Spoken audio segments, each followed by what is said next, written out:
নমস্কাৰ, মেথছ গুৰু মুক্তাৰ ছাৰ চেনেলটোলৈ স্বাগতম। আজি আমি এক্সাৰচাইজ R2ৰ 1ৰ পৰা কুৱেশ্যন নম্বৰ 4 লৈকে আলোচনা কৰিম।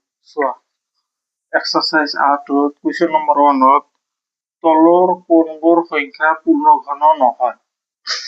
এতিয়া তোমালোকৰ এটা কথা হ'ল যে ইয়াত পূৰ্ণঘন সংখ্যাটো মানে কি? ঘন। ইয়াৰ আগত আমি শিকিলো যে কি বৰ্গ। বৰ্গ মানে আছিল কেনেকুৱা? বৰ্গ মানে সিম্পলি আছিল আমাৰ স্কোয়াৰ বিলাক, মানে 1 ৰ স্কোয়াৰ 1, 2 ৰ স্কোয়াৰ 4 এনেদৰে আছিল কি বৰ্গ, 3 ৰ স্কোয়াৰ 9। তে ঘন বুলি ক'লে আমাৰ পাৱাৰটো কিমান আহে? 3। সাপোজ কি 1 ৰ পাৱাৰ 3 মানে 1 কিউব ইকুয়াল 1 কেইটা? 3টা। পূৰণ কৰিলে 1 হয়। 2 কিউব 2 মানে কেইটা? 3টা। পূৰণ কৰিলে কি হয়? 2 2 গুণ 4, 4 2 গুণ 8। এনেদৰে হল, এইবিলাক হল কি ঘন। সিম্পলি ঘন মানে কি কিউব কৰিব লাগে, মানে 3বাৰ সংখ্যাটো কি কৰিব লাগে? পূৰণ কৰিব লাগে। আৰু বৰ্গৰ ক্ষেত্ৰত 2বাৰ পূৰণ কৰিলে মানে ডাবল পূৰণ কৰিলে হৈ গৈছে। চোৱা, ফাৰ্ষ্টত কুৱেশ্যনটো দিছে যে তলৰ কোনবোৰ সংখ্যা পূৰ্ণঘন নহয়। কুৱেশ্যন নম্বৰ 1 টো দিছে, সলিউশন দিল 3 7 5 7। 3 7 5 7ক আমি কি প্ৰথমতে মৌলিক উৎপাদীকৰণ কৰিম, মানে ভাঙি লম। 3 7 5 7 ভাঙি লম। অযুগ্ম আছে এককৰ স্থানত 7। ডিৰেক্টলি আমি এইটো বস্তু মানে 3 দিন নাযায়, 5 দিন নাযায়, 7 দিন নাযায়, ডাইৰেক্ট 13 দি যাব আমাৰ। 13 2 গুণ 26 থাকিল কিমান? আৰু ইয়াত 11। 37ৰ পৰা 26 গলে 11, 11 আৰু 5 তেনেহলে কিমান হল? 11 আৰু 5 115 হৈ গল। 13 8 গুণ 104, আমি ইয়াত আছিল 115, 115ৰ পৰা 4 বাদ 104 বাদ দিলে আৰু 11 থাকিল। 11 আৰু ইয়াত আছে 7, 17 মানে 117। 13 9 গুণ 117, আৰু এইটোতো আমি ডিৰেক্টলি জানো যে 17ৰ স্কয়াৰ। 17ৰ স্কয়াৰ এতিয়া লিখি দিম। এতেকে 3 7 5 7 ইকুয়াল টু কিমান পালো? 13 এটা 17 দুটা, মানে 13 ইনটু 17 স্কয়ার মানে দুটা। ইয়াত পূৰ্ণঘন কিহৰ কাৰণে নহল? 17ক আমি কিউব হিচাপত পোৱা নাই, 13কো পোৱা নাই, সেই কাৰণে এটা কি পূৰ্ণঘন নহয়। এতেকে যেহেতু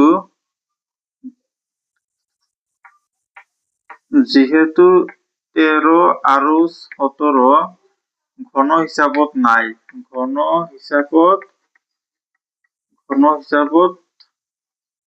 থকা নাই বা নাই, গতিকে 1357 পূৰ্ণঘন নহয়। 57 পূৰ্ণঘন নহয়। সিম্পলি হৈ গল, ইজি। কুৱেশ্যন নম্বৰ 2 টো চোৱা, কি দিছে? 3 3 7 5। চোৱা, উৎপাদকীকৰণ কৰিল 3 3 7 5। এককৰ স্থানত অযুগ্ম আছে, মানে কি 3 দি যাব। 3ৰ 1 গুণ 3, 3ৰ 1 গুণ 3, 3 7ৰ ভিতৰত কেইবাৰ যায়? 2বাৰ যায়, 2বাৰ দিলে 6, আৰু 1 আৰু 5 15 থাকিল। 3 5 গুণ 15, আকৌ 3 11ৰ ভিতৰত 3বাৰ যায়, 3 3 গুণ 9 থাকিল 2, 2 আৰ 2 22, 3 7 গুণ 21, আৰু 1 থাকিল, 1 আর 5 15, 3 5 গুণ 15, আকৌ আমার 3 দিলেন, 3ৰ 1 গুণ 3, 3ৰ 2 গুণ 6 থাকিল 15, 3 5 গুণ 15,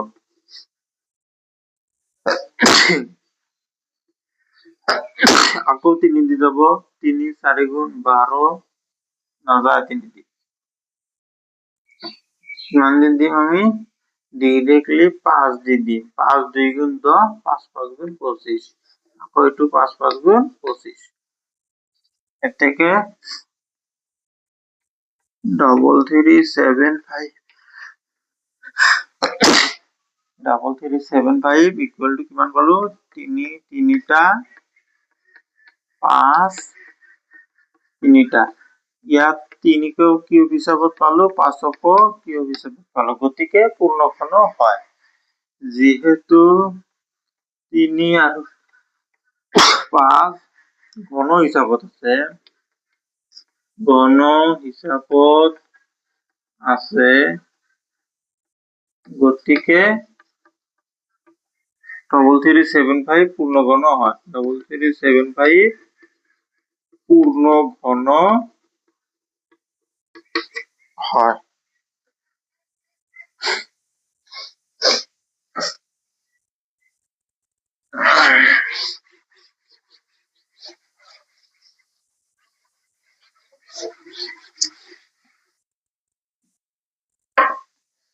Question number 3 টি চোৱা। কিমান দিছে? 3332 3332 যেহেতু যুগ্ম আছে 2 দি যাব, 2 এর 1 গুণ 2, 1 আর 3 13, 2 6 গুণ 12, 1 আর 3 13, 2 6 গুণ 12, 2 6 গুণ 12, আকৌ 2 দি যাব যেহেতু একৰ স্থান যুগ্ম আছে, 2 8 গুণ 16, 2 3 গুণ 6, 2 3 গুণ 6। এতিয়া কথাটো হল যে কিমান দি যাব। এতিয়া আমি 7 দি চাও, 7 1 গুণ 7 থাকিল 13, 7 1 গুণ 7 7 9 63 হইলে নাকি 7 7 গুণ 7 1 গুণ 7 থাকিল 13, আকৌ 1 দি দিলু, 7 1 গুণ 7 থাকিল 3 আর 6 6 3 7 9 63 হয়ে গেল। আকৌ কিমান দি যাব, সাপোজ 7 দি দিলু, 7 1 গুণ 7 তাহলে থাকিল কি বানালো 4 4 আর 49, 7 7 গুণ 49, 17 আর না যায়। এ থেকে 332 ইকুয়াল টু 2 গেটা দুটা 7 দুটা আর 17 এটা 2 স্কয়ার 7 এর স্কয়ার আর 17। ইয়াত 2 7 17 এটা ঘন হিসাবত নাই, যেহেতু 2, 7, 17 ঘন হিসাবত নাই, ঘন হিসাবত নাই, গতিকে 3332 পূর্ণঘন নহয়, পূর্ণঘন নহয়, 3332 পূর্ণঘন নহয়। question number 4 to চোৱা। কিমান দিছে 4096, সিম্পল আমি লিখিলাম 4096, যুগ্ম হয় 2 দি যাব, 2 2 গুণ 4 শূন্য নমাই আনিলো, 2 4 গুণ 8, 2 8 গুণ 16, 2 1 শূন্য নমাই আনিলো, 2 2 গুণ 4, 2 4 গুণ 8, 2 5 গুণ 10, 2 এর 1 গুণ 2, 2 2 গুণ 4, 2 দি যাব, 2 2 গুণ 4, 2 5 গুণ 10, 2 6 গুণ 12, 2 1 গুণ, 2 2 গুণ, 2 8 গুণ, 2 6 গুণ 12, 2 4 গুণ 8, 2 3 গুণ 6, 2 2 গুণ 4, 2 1 2 6, 2 8, 2 4 2 2, এটা দুই হলো, এটা দুটা 3 4 5 6 7 8 9 10 11 12টা থেকে 4096 ইকুয়াল টু 2টা 3টা 4টা 5টা 6টা 7টা 8টা 9টা 10টা 11টা 12টা, এটা দুটো 3 4 5 6 7 8 9 10 11 12, আচ্ছা এই তিনটা মিলে কিউব দিম, এই তিনটা মিলে কিউব দিম, তো এই তিনটা মিলে কিউব দিম, তো এই তিনটা মিলে কিউব দিম, মানে ইয়াত কি হিসাবত পাইছো, ঘন হিসাবত পাইছো। যেহেতু ঘন হিসাবত 2 ঘন হিসাবত আছে, ঘন হিসাবত আছে, গতিকে 4096 পূর্ণ ঘন হয়, পূর্ণ ঘন হয়। সিম্পলি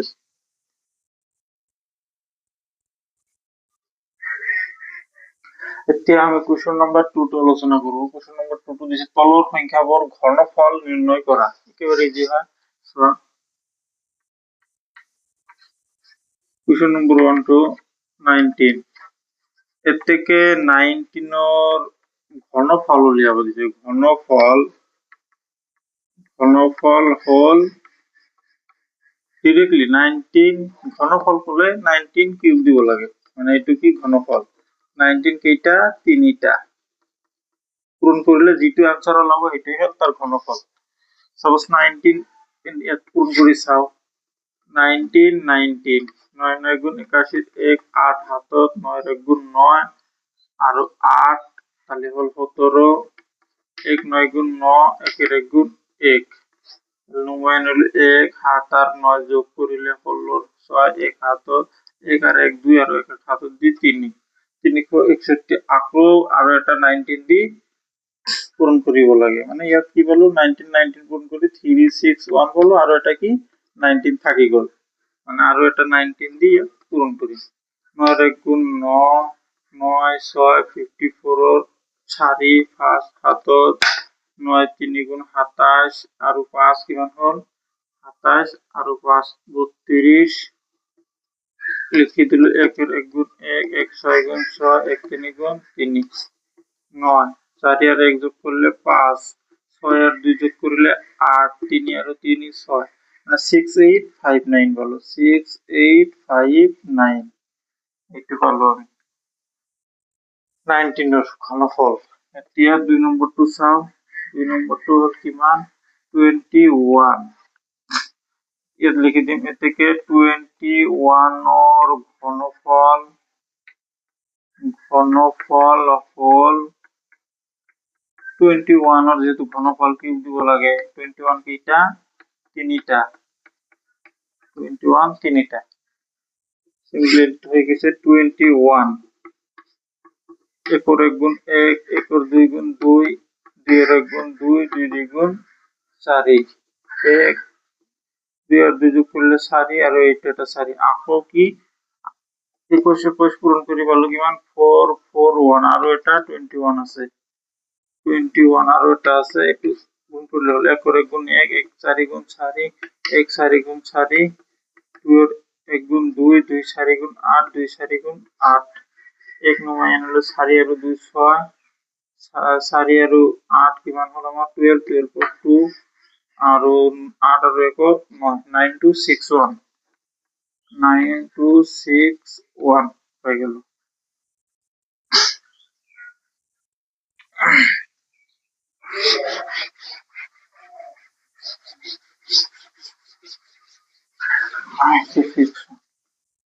Question number 3 হল 23 এর থেকে 23 এর ঘনফল ইকুয়াল 23 এর কিউব 23 কেইটা তিনিটা 23 তিনিটা 23 আগত পূরণ করিল সিম্পলি এবার পূরণ করার কিছু সহজ পদ্ধতি আছে 3 3 গুণ 9 এটা হারিতেই হয় 9 এটা হারিতেই হয়ে যায় 9 আর 3 2 গুণ 6 3 2 গুণ 6 আপো 3 2 গুণ 6 3 2 গুণ 6 তাহলে 6 আর 6 কি মান হল 12 12 2 1 হাত এনেকে রাখি বলা হইছে 2 2 গুণ 4 আর 1 5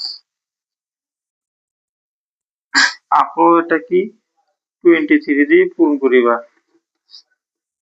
9 3 গুণ 27 আর হাত 2 হাতত 2 গুণ 6 হাত 8 3 5 গুণ 15 2 9 গুণ 18 8 1 হাত 2 2 গুণ 4 1 5 2 5 গুণ 10 হাত 8 8 হলো 6 1 হাতত 5 5 10 আর 1 11 আর 1 হাতত আছিল 1 আর 1 2 21 6 7 কোশ্চেন 4 নম্বর টু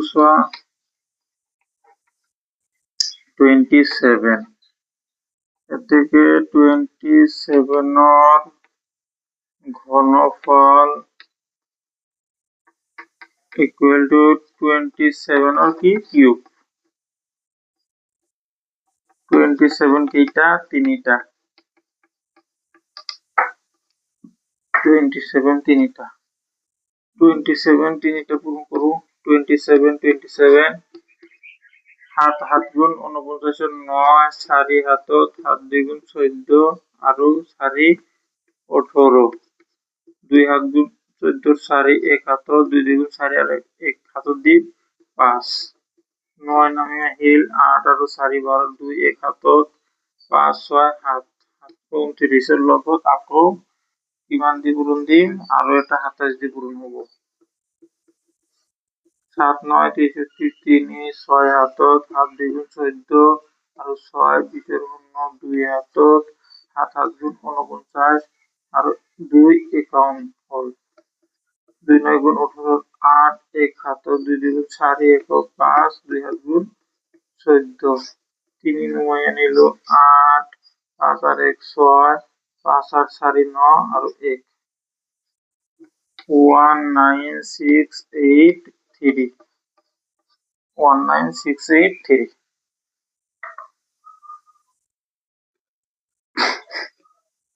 এতিয়া আমি ডিসকাস কৰি কোশ্চেন নম্বৰ 3 তলৰ প্ৰতিটো সংখ্যাৰ ঘনৰ এককৰ স্থানৰ অংকটো কি হ'ব সিম্পলি সলিউশন দিলো এক নম্বৰটো দিছে 14 ইয়াত আমাক লাগে কেৱল কি এককৰ স্থানৰ অংকটো ঘনৰ এককৰ স্থানৰ অংকটো কেৱল আমি এককৰ স্থানটো জানিলে হ'ল যেহেতু 14 এককৰ স্থান তো হল এককৰ স্থানটো হল কিমান 4 এতেকে 4 কি লাগে আমাক ঘন লাগে মানে কিউব মানে 4 কেইটা তিনিটা 4 পূরণ 4 পূরণ 4 4 তিনিটা পূরণ কৰিলে কিমান হয় 4 4 গুণ 16 লগত আৰু 4 পূৰণ কৰিলে 4 6 24 4 2 হাতত 4 গুণ 4 5 6 64 এইটো পালো আমি কি 42 পালো কি এককৰ স্থান পালো এককৰ স্থানত কিমান পালো 4 এতেকে 14 ৰ ঘনৰ এককৰ স্থানটো হল এতেকে 14 ঘনৰ এককৰ স্থানৰ অংকটো হল কিমান 4 পালো এটা নম্বৰ 2 তো সোয়া একেবাৰে ইজি 18 যেহেতু 18 ৰ এককৰ স্থানটো হল এককৰ স্থানটো হল কোনটো এইটো একক 8 এতেকে 8 ৰ কিউব মানে 8 কেইটা তিনিটা 8 8 গুণ 64 আৰু তাৰ লগত আৰু এটা 8 দি পূৰণ দিলে হল 64 আৰু 8 দি পূৰণ দিলে 8 4 গুণ 32 2 3 হাতৰ 848 আৰু 3 51 তাহলে কিমান হলো 512 এইটো হল এককৰ স্থান কিমান হলো 2 পালো এতেকে 18 ৰ ঘনৰ এককৰ স্থান এতেকে 18 ৰ ঘনৰ এককৰ স্থানৰ অংকটো হল কিমান 2 অংকটো হল 2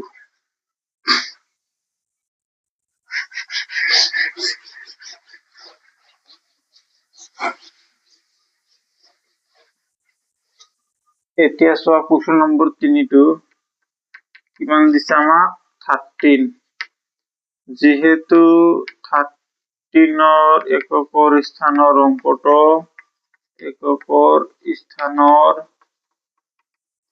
অংকটো কিমান কৰলো 13 ৰ এককৰ স্থানৰ অংকটো 3 গতিকে কি লিখিব পাৰি এতেকে দি 3 কি লাগে আমাক ঘন লাগে 3 কিউব 3 কেইটা তিনিটা 3 3 গুণ 9 9 3 গুণ 27 এটো এককৰ স্থানত কিমান পালো 7 এককৰ স্থানত 7 পালো এতেকে 13 ৰ ঘনৰ এককৰ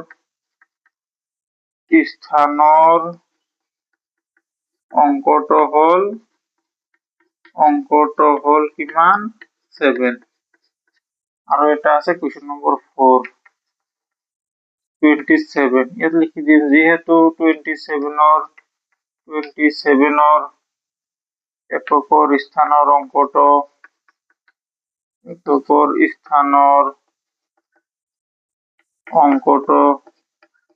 কিমান 7 এতেকে 7 কিমান লাগে আমার 7 কিউব 7 কেইটা 3টা 7 গুণ 49 এর লগত আর এটা হাত দিয়ে পুরো দিলে হল দিন 7 9 63 3 6 হাতত 7 4 গুণ 28 আর 6 34 3 4 3 এককৰ স্থানত কিমান হলো 3 এককৰ স্থানত 3 হলো কি লিখিম থেকে 27 এককৰ স্থানৰ অংকটো এককৰ স্থানৰ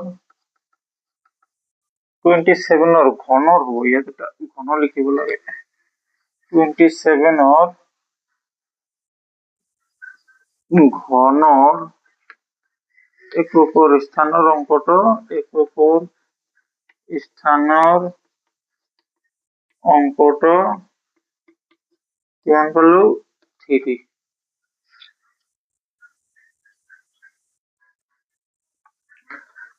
এতিয়া আমি কোৱেশ্চন নম্বৰ 4 ডিসকাস কৰো তলৰ সংখ্যাবোৰ পূৰ্ণগণ হবলৈ আটাইতকৈ সৰু কি সংখ্যাৰে পূৰণ কৰিব লাগিব সিম্পলি সলিউশনটো দিল কিমান দিছে 5 3 2 4 আমি প্রথমতে কি করি উৎপাদক করণ করি 5 3 2 4 যুগ্ম 2 দিয়ে যাব 2 2 গুণ 4 2 6 গুণ 12 আর 1 থাকিল 12 2 6 গুণ 12 2 2 গুণ 4 2 এর 1 গুণ 2 2 3 গুণ 6 2 3 গুণ 6 আর 2 এর 1 গুণ 2 অযুগ্ম আছে গতিকে বেলেগ এটা সংখ্যা দি দিম ইয়াত সিম্পলি ইয়াত 11 দিয়ে দিলাম 11 এর 1 গুণ 11 থাকিল কিমান 2 আর 3 23 11 2 গুণ 22 আর 1 থাকিল 1 এর 1 গুণ 11 আর 21 তো জানো 21 আর 11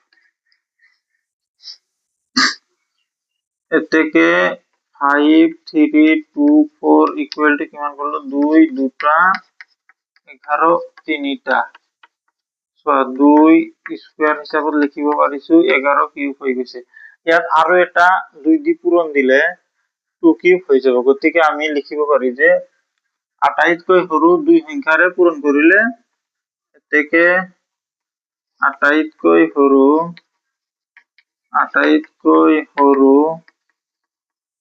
দুই সংখ্যাৰে যেতে আৰু এটা 2 হলে ঘন হৈ যাব যে এতেকে আটাইতকৈ সৰু দুই সংখ্যাৰে পূৰণ কৰিলে সংখ্যাটো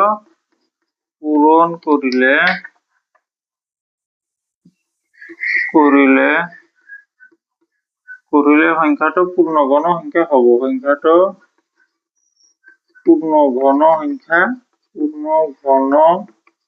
সংখ্যা হ'ব পূৰ্ণঘন সংখ্যা হ'ব কোৱেশ্চন নম্বৰ 2 টো চোৱা কিমান দিছে 3087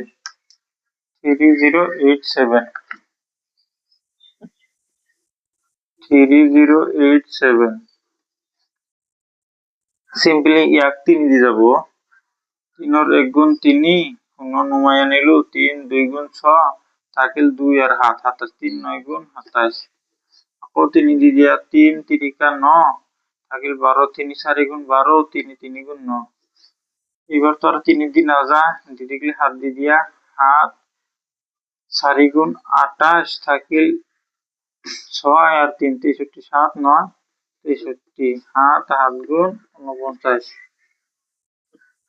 এতেকে 3087 ইকুয়াল টু কিমান পালো 3 দুটা আৰু 7 পালো আমি কিমান 3টা 3 কি স্কয়াৰ হিসাবত লিখিব পাৰো 7 কিউব এইটো 3 স্কয়াৰ টু আৰু এটা 3 দি পূৰণ দিলে কিউব হৈ যাব গতিকে আটাইতকৈ সৰু এতেকে আটাইতকৈ সৰু 3 সংখ্যাৰে পূৰণ কৰিলে আটাইতকৈ সৰু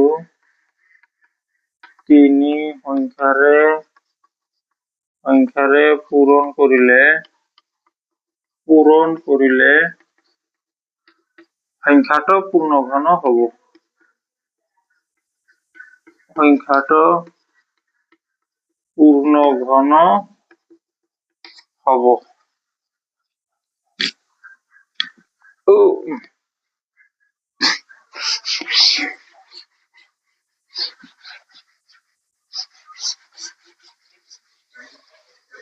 এতিয়া কুৱেশ্যন নম্বৰ 3 টো চোৱা। কিমান দিছে 3125 ডিৰেক্টলি 5 দি দিলো। 5 6 গুণ 30, 5 2 গুণ 10, 5 5 গুণ 25 আকৌ বার দিয়ে দিলো। 5 1 গুণ 5, 5 2 গুণ 10, 5 5 গুণ 25, 5 2 গুণ 10, 5 5 গুণ 25, 5 5 গুণ 25। ইয়াত আরো একটা 5 কম হয়ে গেল না। এর থেকে 3125 ইকুয়াল টু কিমান পালো 5 5টা মান পালো। সব ঘন হিসাবত এটুক লিখিব পারি। এইটুক স্কয়ার হিসাব। আরো এটা যদি ইয়াত 5 হল হেতেন তেনেহলে ঘন হিসাবত থাকিলে হেতেন। গতিকে লিখিব পাৰো যে আৰু এটা এতেকে আটাইতকৈ সৰু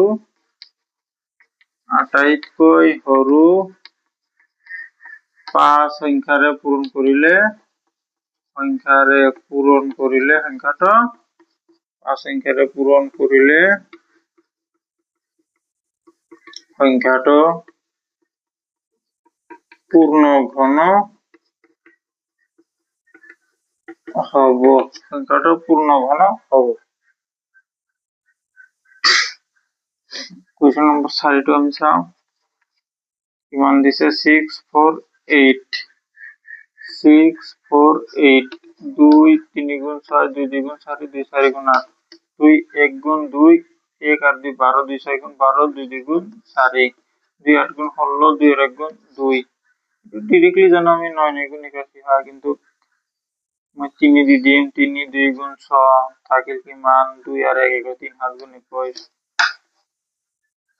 3 9 গুণ 27 3 3 9 2 3টা 3 থেকে 648 ইকুয়াল টু 2 কেইটা পাইছো 3টা 3 কেইটা পাইছো 4টা 2 কিউব হিসাবত লিখিছো। এইটো 2 3 কিউব হিসাবত লিখি আৰু এটা 3 থাকি যায়। গতিকে আৰু দুটা 3 ইয়াত কি আছে কম আছে পূৰ্ণঘন হবলৈ। আৰু মানে ইয়াত এনেকৈ দুটা 3 দিলি ঘন হৈ যাব। গতিকে দুটা 3 মানে কিমান 3 3 9 দুটা 3 মানে কিমান 3 পূৰণ 3 9 3 3 9 দুটা 3 হলে তো তিনটা 3 হয়ে যায়। এখানে আরো দুটা 3 কম আছে আর এটা 3 পূর্ণ ঘন হবলৈ দুটা 3 কম আছে। এখানে দুটা 3 পূরণ করলে আমার কিমান হয় 9 হয়। গতিকে 9 সংখ্যাৰে পূৰণ কৰিলে এতেকে আটাইতকৈ সৰু 9 সংখ্যাৰে